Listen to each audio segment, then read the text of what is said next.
laga keenay iyo maanta meesha ay joogto horta laba kala tahay dadka yaan niyadda laga sii dilin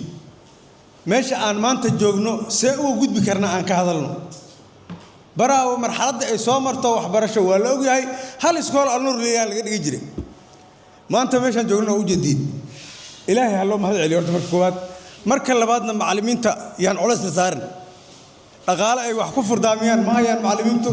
waa bareefad say u badan yihiin waa maqlaysaa guddoomiye macallimiinta yaan culays la saarin haddana shirkan aniga waxaan ka dhex barto oo ii soo baxday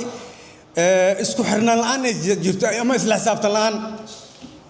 ka jirta guddoonka waxbarashada iyo macallimiinta inaad horta adinku isu soo heshiin oo is ogtihiin meesha cilladdu idinka haysato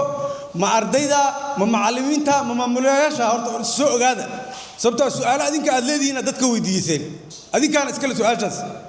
cunugan fasal dhigan inuu imtixaan soo fariisto maamulaha ku og asaga dulmiga wax ka wada sababtoo xaq wuxuu leeyahay inuu soo qabto yiraahdo banaan ku bax bal cid qasab ku soo galin hal arkay shaqo marka aad dayacdeen waa jirtaa macnaha wada tashi la'aan waa jiraa idinka dhexdiina iyo isla xisaabtan la'aan oo xagga waxbarashada dhexdeeda marka waxaan rabnaa degmada dhan horta isla xisaabtan la'aanta ka jira maamulka degmada guddiga waxbarashada odayaasha macallimiinta dhammaantood horta waxaan rabnaa inaan isla xisaabtanno sida xaqiiqada markii la rabo waxbarashadu inay hagaagto waa annaga gudaheena inaan isla xisaabtanno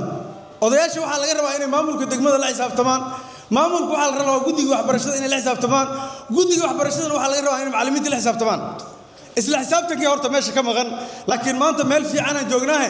baasha aan meesha ka sii wadno waxaan dhimanna qaabka ku dhammaystir leen aan ka hadalno assalaamu calaykum waraxmatullahi wabarakatu يعني والسلام يا رمانتينا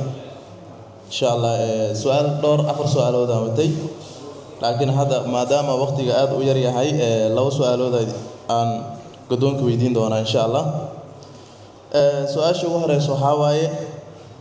مجران امتحان الوعبرة حرفها أساسية سدا أخرسكا قرالكا يحسابتا قهر أنت عن أرض إذا الله أقلان امتحان كفون فورك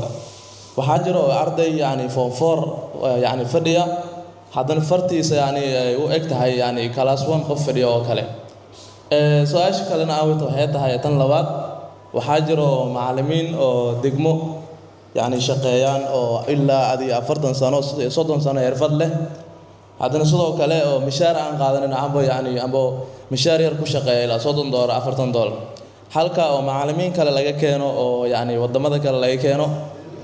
أنت اللي يعني لوجو شغال اليوم سؤال شو حواي واي أو لوش يعني مشار لوسين واي أو لوجو تاجر واي معلمين تدقمة الجوجان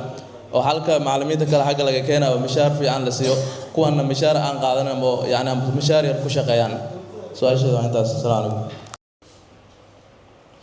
الدقمة معلم ممارين كران يضو معلمين تتقالوا كفرا أيسن هيسن horta arinta macallimiinta waa arin xasaasi ah waana siiwa macallimiinta private-ka wayna dayacan yihiin marka runta laga hadlo waayo iskuulada private-ka dhaqaale fiican ma ka helaan iyaga sid yani tabarucaad iyo mutatawacnimo hoosh ay ku wadaan horta ilaahay yani ajarkooda ha siiyo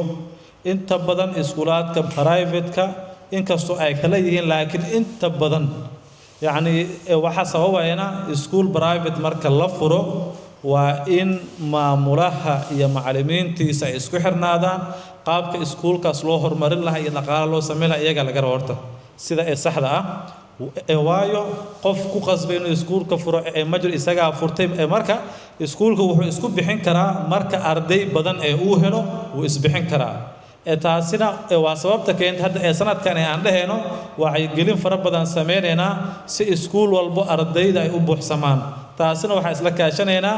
maamulayaasha iskuulaadka iyo guddiga iskuulaadka iyo gudoomiye xaafadeedka xataa ee qorshaha ay noogu jiro in shir in aan la sii qaadano xaafad kasto waxay gelin ay laga sameeyo qof walba iskuulka u dhow inuu sii aado